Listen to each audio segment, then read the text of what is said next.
Hi, nice to see you. Welcome back to the channel. My name is Luke and today I'd like to talk about houseplant tips which I wish I knew sooner. And the first one is very important, that is light.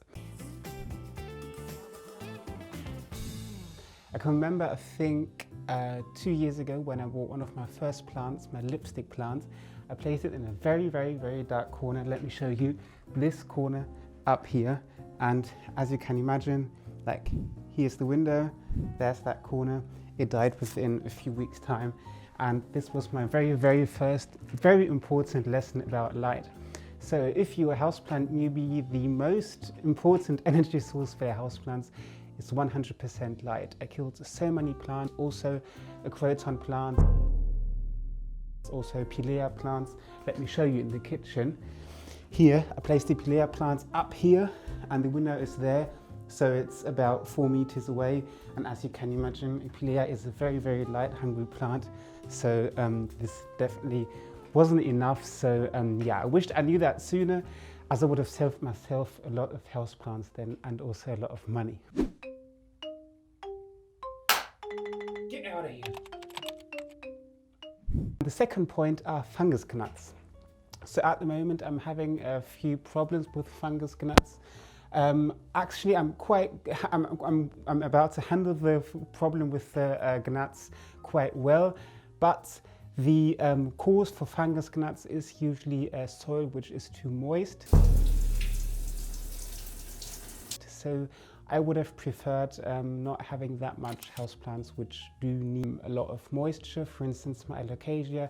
I mean, of course, I love them. Like, for instance, let me show you this alocasia is absolutely beautiful. This one is also absolutely beautiful, but I've got one down there. You might see it. That needs a lot of moisture than the rubber plant. I keep it quite moist, and I also kept this one too moist, unfortunately. This is philodendron, and then a few houseplants in the studio. Yeah, now I've got this fungusgnat disease and it really got on my nerves. And I think one of my tips would be, if you don't want to get bothered by these horrible animals, then buy yourself plants which can be kept dry. Most tropical plants actually can be kept dry, especially plants like this beautiful Rhipsalis. They like to have dry periods between watering. Or another tip is, if you already have fungusgnats, then you should get yourself hydrogen peroxide. In Germany, you get it at a pharmacy. It's a very small bottle for 3 to 4 euros. And you just, basically treat your plants with the peroxide, because when you pour the peroxide into your plants, you kill all the babies and then no new fungusgnats will come up. Otherwise, if you see adults, you immediately have to kill them.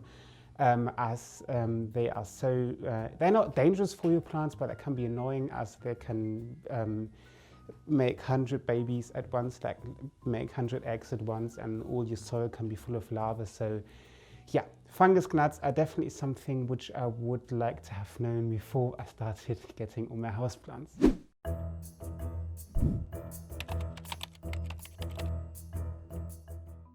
Easy plants are the best. I remember buying really hard to care houseplants, for instance a croton plant or also a lipstick plant. This is my third lipstick plant actually, and it's still not looking that good. And to be honest, the plants which I love the most are Rhipsalis plants, are philodendron plants, and that's it basically. I mean, let me show you, for instance, here is a philodendron, that's a philodendron, that's a palm tree, they're really easy to care. At the back is a monstera plant. Here is another philodendron plant, and up here I'm basically only philodendron plants, Rhipsalis plants, and a string of hearts. Here Rhipsalis plants and a philodendron. And in the studio I've got a few more exotic plants like anthurium, philodendron and pilea. However, I do think that pothos, philodendrons, monsteras, all these fast-growing, easy-to-care plants are the best.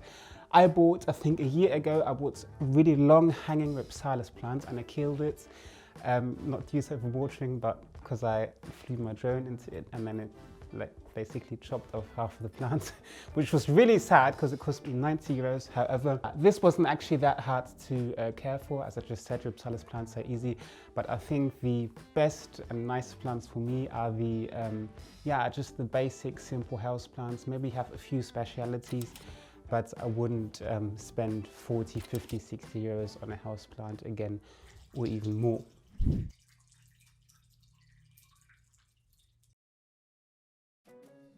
And the last point is drainage. I would have liked to know how important drainage is. I didn't know that at the beginning. I still have some plants which have no drainage hole. I mean, let me show you in the studio. This is the rest of my Ripsalis plant. This one here, as you can see, there's no drainage hole, so I have to water it really, really carefully. Otherwise, basically all of my plants have drainage holes. This anthurium also hasn't got a drain. Well, it has a drainage hole, but it hasn't got that much space between the plastic pots and the clay pots. However, I do think that drainage is one of the most important things, and I have killed a few plants because of drainage, due to not having sufficient drainage. So that's a tip which I definitely would give you. Always make sure that you have pots which have drainage hole. Let me just give you this example. For instance, this lipstick plant, actually, let me show you with this camera, has got drainage holes, as you might see. Focus, sorry, yeah, it has drainage holes. But when I bought the plant, it actually, sorry guys.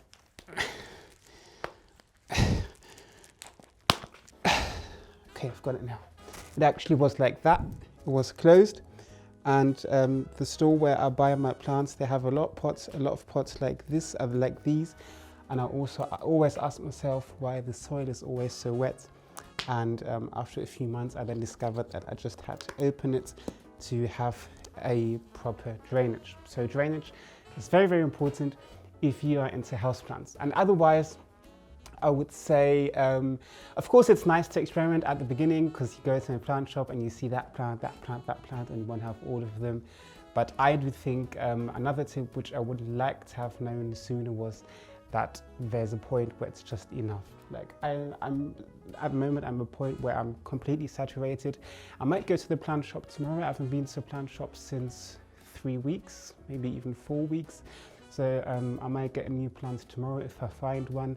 But there was a period of time where I really went to the plant shop 1-2 times a week and was addicted basically, and I spent a lot of money, which was nice because I mean, that's what I've got.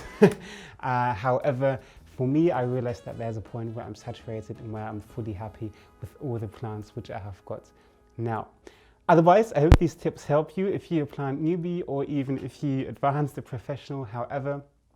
And I'd like to see you for the next video, of course. Make sure to subscribe to the channel if you enjoy my content. And otherwise, I'll see you next week for next week's video. Stay healthy with Luke.